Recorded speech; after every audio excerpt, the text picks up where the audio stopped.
je voudrais saluer l'ensemble des intervenants, plus particulièrement ceux venant de l'étranger, d'Égypte, pays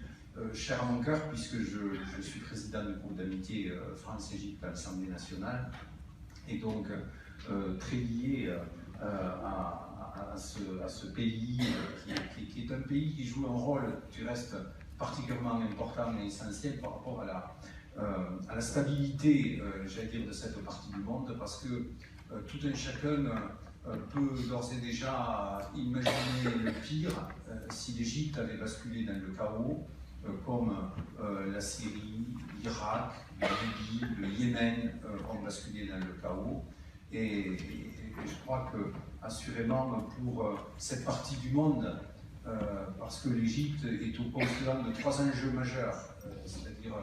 les enjeux relatifs au monde arabo-musulman, les enjeux relatifs à l'Afrique et les enjeux relatifs à la Méditerranée. Et ne serait-ce que pour ces trois réseaux, il m'apparaît tout à fait essentiel et fondamental que ce pays puisse donc retrouver et garder donc, un certain nombre d'éléments de stabilité. Je voulais aussi vous dire que c'est un peu symbolique de se retrouver ici au sein de l'Assemblée nationale. Parce que c'était la nuit du 26 août 1789 quand, pour la première fois, j'allais dire au monde, l'Assemblée d'un pays a délibéré sur un texte qui avait une vocation non pas nationale mais universaliste. C'est la première déclaration universelle des droits de l'homme et du citoyen qui a été votée ici.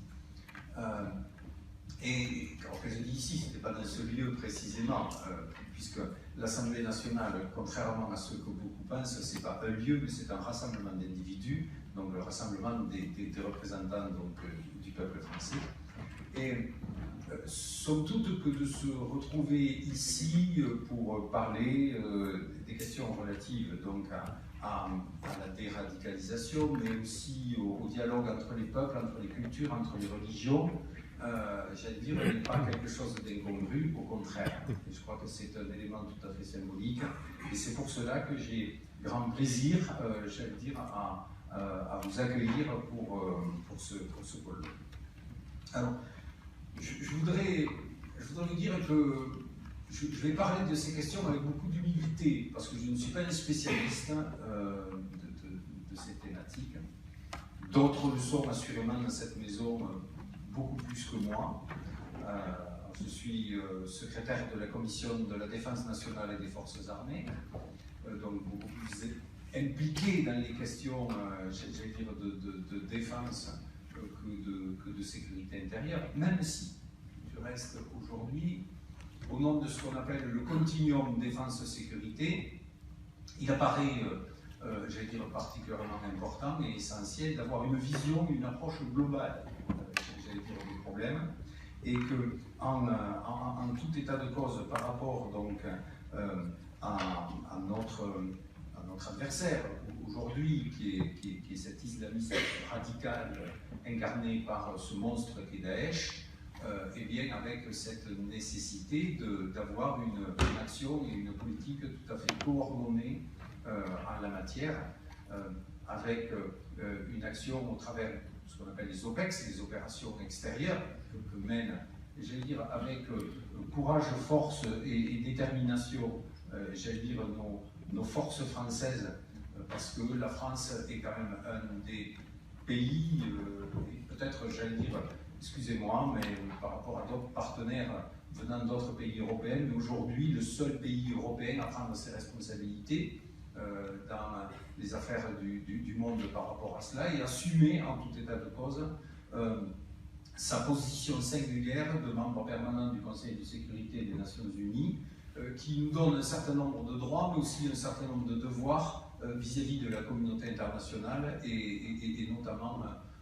j'allais dire, par rapport à cette question de lutte contre le terrorisme qui est un enjeu majeur et essentiel. Il est clair que les questions relatives à la sécurité sont une des préoccupations majeures de nos concitoyens aujourd'hui. parce que finalement, quand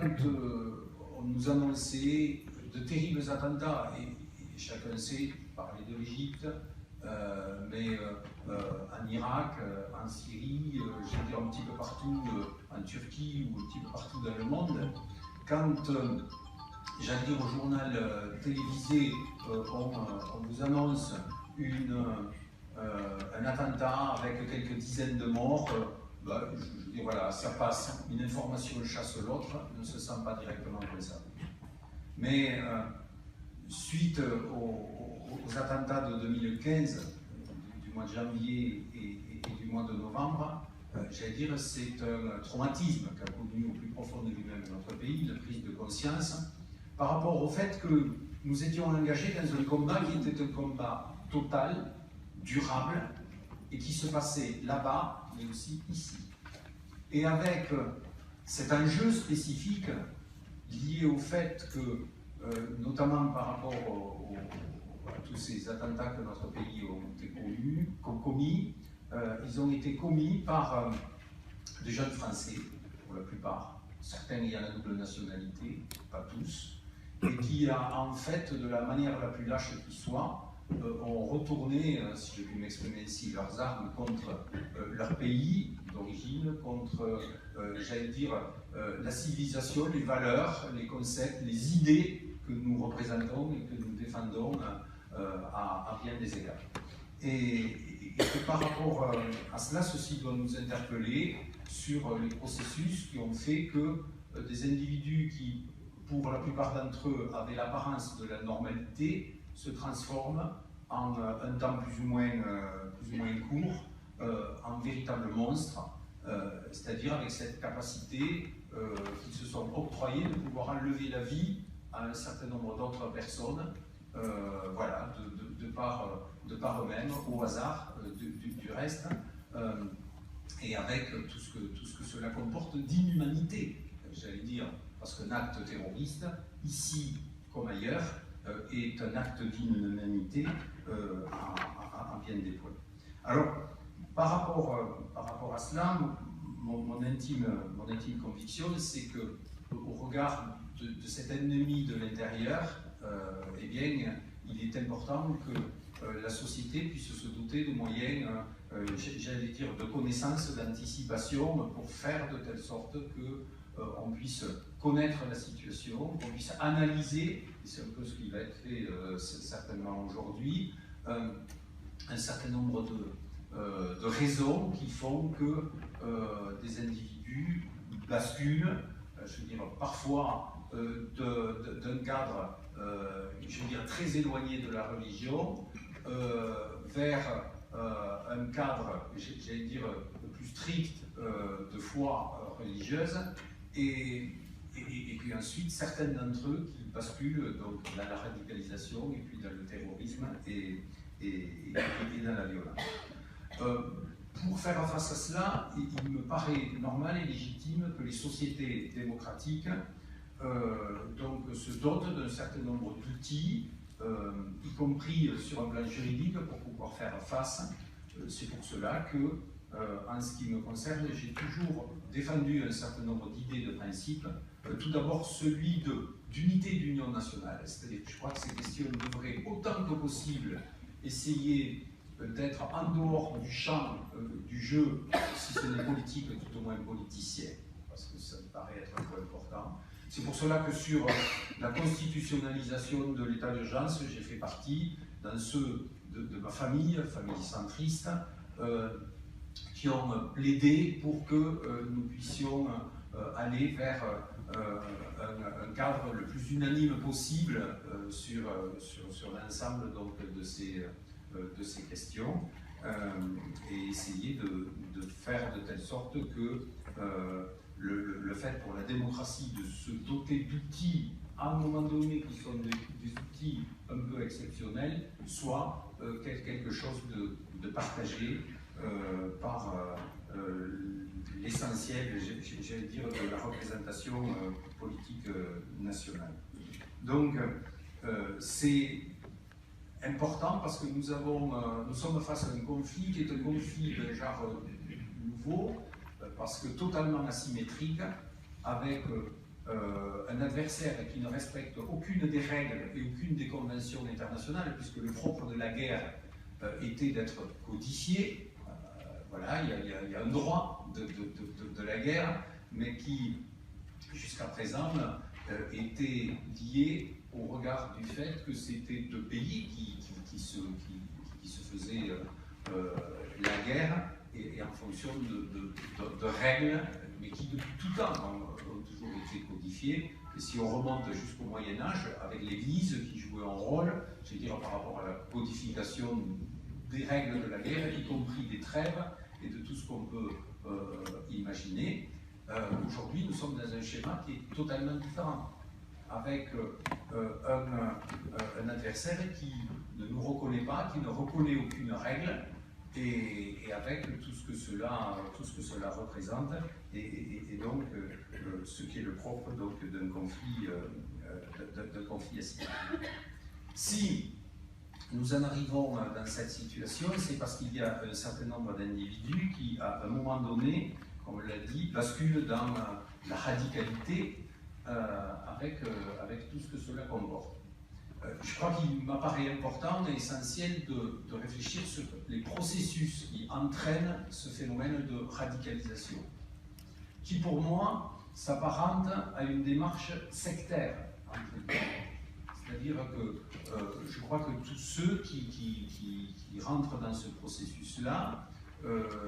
c'est un petit peu comme ceux qui rentrent dans des sectes. Alors c'est vrai qu'il y en a qui sont violentes vis-à-vis d'eux-mêmes. On a tous en mémoire l'histoire de la secte je crois que ça s'appelait les Temples du Soleil, où ils s'étaient, j'allais dire, autodétruits, entre guillemets, au travers d'une macabre mise en scène. Là, c'est passé à un schéma autre, c'est-à-dire que c'est une volonté de s'autodétruire soi, mais d'autodétruire les autres, au nom, j'allais dire, non pas d'une religion, mais je crois d'une perversion d'une idée de religion, avec tout ce que cela comporte. Alors, au-delà de cela, je crois qu'il faut prendre conscience que tous les radicalisés ne sont pas violents et terroristes, heureusement, mais tous les terroristes se sont radicalisés. Et en fonction de ces éléments, il appartient, j'allais dire, au pouvoir public d'essayer de prendre conscience, j'allais dire, de la nature de ces enjeux et de ces problèmes. Et l'État a réagi, j'allais dire, par rapport à cela, je l'ai dit tout à l'heure, au travers de se doter de moyens juridiques et d'un état d'exception à certains égards, mais aussi par le biais d'avoir des outils qui lui permettent donc de pouvoir mieux lutter contre cette radicalisation. Moi, je ne vais pas, puisque je vous ai dit au départ, je ne suis pas un spécialiste de ces questions, donc je ne vais pas vous dire ce qui est fait est bien, ce qui est fait n'est pas bien, ou il faudrait faire ceci ou cela. Je vais simplement, devant vous, poser un certain nombre de questions qui seront aussi des éléments complémentaires à ce débat, parce que je n'ai assurément pas la prétention, j'allais dire, de maîtriser suffisamment la question devant du reste d'éminents spécialistes pour pouvoir être à même de dire il faut faire ceci ou cela. Mais la première question qu'on peut se poser par rapport à la politique et à la stratégie de l'État mené, c'est l'efficacité de la lutte, j'allais dire, contre les départs, parce qu'une des façons d'éviter quand même le problème, c'est d'essayer d'empêcher, alors on peut le faire physiquement, mais le mieux, c'est d'empêcher un certain nombre, de faire de telle sorte qu'un certain nombre d'individus et de jeunes aient envie d'aller en Irak et en Syrie pour mener ce combat. Et à partir de là, toute la stratégie de contre-propagande sur Internet, parce que quand vous avez des individus qui n'ont qu'un seul son, qui n'ont qu'une seule image et qui n'ont pas un contre-discours, si vous me permettez l'expression, eh bien, en tout état de cause, même s'il existe, force est de constater qu'il n'est peut-être pas aussi efficace que ceux qu'on pourrait espérer. Il est essentiel d'essayer finalement de faire de telle sorte ce que la République n'a peut-être pas pu faire par rapport tout au moins aux jeunes Français au niveau de l'école, c'est essayer de développer un certain esprit critique auprès de ces jeunes pour que, j'allais dire, cette propagande radicale qu'ils reçoivent par ailleurs, mais ils ne considèrent pas que c'est la vérité, mais que c'est peut-être une vérité pour certaines personnes, mais qu'il y a d'autres vérités, et d'avoir le sens critique suffisamment développé pour pouvoir, j'allais dire, faire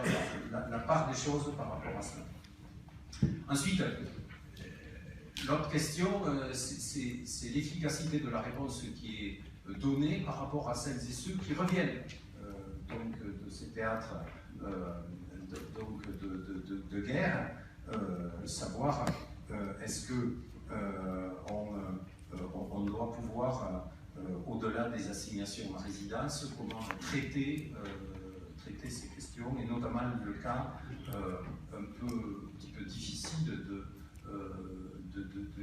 d'enfants qui sont nés, je veux dire, sur place, sans état civil, la problématique des compagnes ou compagnons de ceux qui sont allés faire la guerre là-bas. Voilà, il y a la question à se poser de la façon dont on traite ces questions-là. Ensuite, aujourd'hui, toutes ces questions sont gérées par plusieurs structures, plusieurs organismes. Une question que je pose, pour avoir plus d'efficacité, ne faudrait-il pas regrouper tout cela plutôt que d'avoir un éclatement des structures, dont certaines sont plutôt sur l'axe préventif, d'autres plutôt sur l'axe répressif, d'autres sur l'axe connaissance-réflexion, ne faudrait-il pas qu'il y ait une plus grande donc, coordination, peut-être même fusion entre ces différents services pour être plus efficace. Un des choix qui a été fait, c'était de créer un centre de déradicalisation qui a ouvert ses portes il y a quelques semaines. Les premiers retours que l'on peut avoir suscitent plus d'interrogations que de certitudes par rapport au coût et par rapport à l'efficacité et par rapport à un système qui a été choisi au niveau français, répondant aussi peut-être trop souvent, parce que c'est un des problèmes, j'allais dire, de la parole publique et politique par rapport à cela, à des impératifs de communication pour rassurer l'opinion que forcément de recherche d'efficacité par rapport à ce qui est fait. De la même façon, il y a un certain nombre d'associations qui interviennent dans le cursus dans le processus de déradicalisation. Moi, je fais partie de ceux qui s'interrogent sur l'évaluation des politiques publiques en la matière, sur la façon dont ces subventions sont distribuées, auprès de qui, est-ce que c'est efficace, est-ce qu'il y a des éléments de contrôle suffisamment appuyés, il y a beaucoup d'argent, je veux dire une centaine de millions d'euros qui sont prévus dans les années qui viennent. C'est pas rien, surtout dans un contexte budgétaire, je veux dire, particulièrement difficile et particulièrement tendu, et donc la question qu'il faut se poser, c'est n'y a-t-il pas l'effet d'aubaine par rapport à certaines associations qui trouvent, entre guillemets, un marché pour pouvoir mener leurs activités? C'est une question. Et de la même façon, n'y a-t-il pas aussi des effets, excusez-moi, je dis les choses de manière un peu directe, mais de copinage politique qui font que certaines associations, je veux dire, moi j'ai eu connaissance de sommes relativement importantes qui ont été données avec, je veux dire, des projets, je veux dire, c'était presque rédigé sur un bout de papier, alors que quand on voit que dans nos circonscriptions, pour la moindre subvention de quelques centaines ou quelques milliers d'euros pour une association, on nous demande des papiers avec des CERFA et autres assez complexes, je me demande s'il n'y a pas de poids de mesure en la matière et si il n'y a pas des interrogations à avoir. L'autre point, c'est que je crois qu'il faut qu'il y ait une réelle prise en compte de la dimension européenne du problème et des solutions. Parce que même si nous étions particulièrement efficaces et vertueux à l'échelle française, eh bien, je crois qu'une partie des problèmes ne pourront être traités comme les solutions qu'à l'échelle européenne. Et ça, je crois que c'est un enjeu essentiel et majeur. Et la France a pendant trop longtemps été absente de ces enjeux et des solutions à l'échelle européenne. Depuis quelques mois, elle y revient plutôt en force, et je crois que c'est une bonne chose. Mais en tout état de cause, il faut qu'elle soit particulièrement active en la matière pour essayer de faire de telle sorte qu'elle puisse être en pointe et exemplaire, parce qu'on ne traitera pas cette question dans le cadre de la seule échelle nationale. Moi, en fait, en conclusion, je voudrais vous dire, et je m'excuse d'avoir été assurément trop long, mais comme je devais conclure les débats en fin d'après-midi et que je crains de ne point pouvoir être là parce que pris par d'autres obligations, mon introduction vaudra aussi conclusion, si vous me permettez, Monsieur le Président Maher, et comme ça je n'abuserai pas de votre attention particulièrement attentive et bienveillante une nouvelle fois en fin d'après-midi. Moi, je voudrais partager avec vous cette conviction que de tels colloques, de telles rencontres, de tels échanges sont particulièrement utiles pour faire progresser la réflexion au travers des éléments d'expérience qu'il peut y avoir à l'étranger et en Égypte notamment. Je m'excuse, mais je ne suis pas du tout arabophone et je peux pas trop vous dire cela, mais assurément on vous traduira, j'allais dire l'essentiel de mon propos. And so my English is so bad, and I prefer speak French because my English is very bad.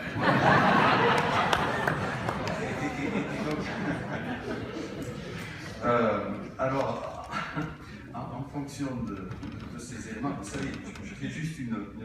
petite parenthèse, c'est que voilà,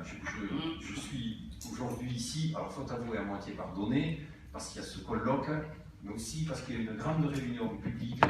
cet après-midi du côté de 21h au Stade de France. Et comme je ne tourne pas rond et que je tourne oral, je vais assister à cette réunion publique, et que mon anglais est très approximatif fait que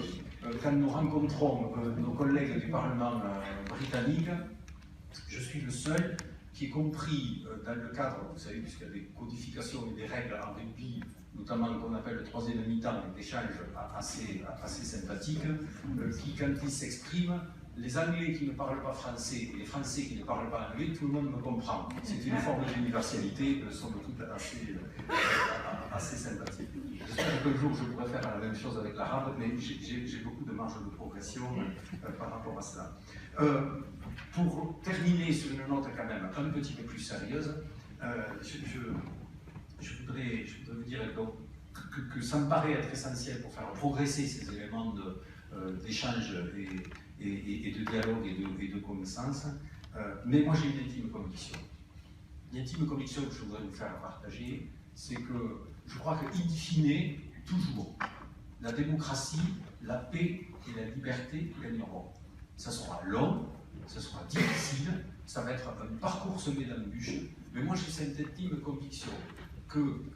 face à l'obscurantisme, face au terrorisme, face à la perversion d'une religion, eh bien, il est essentiel de faire de telle sorte que ces idées auxquelles nous croyons puissent être partagées, parce que notre pays est un pays qui a toujours été ouvert, qui est un pays avec des concitoyennes qui sont de différentes origines. Moi, j'ai une pensée pour tous nos compatriotes, j'allais dire,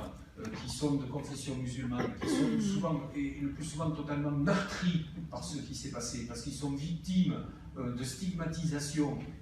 par rapport à quelque chose qu'ils combattent au premier chef. Et j'ai cette intime conviction que il faut pouvoir se battre tous ensemble pour faire de telle sorte que nos idées, nos convictions, nos idéaux l'emportent et dans ce lieu éminemment symbolique que celui de la salle Colbert, le deuxième hémicycle de l'Assemblée nationale, eh bien, ces idées elles prendront d'autant plus de force, j'allais dire, que nous les partagerons ensemble. Merci de votre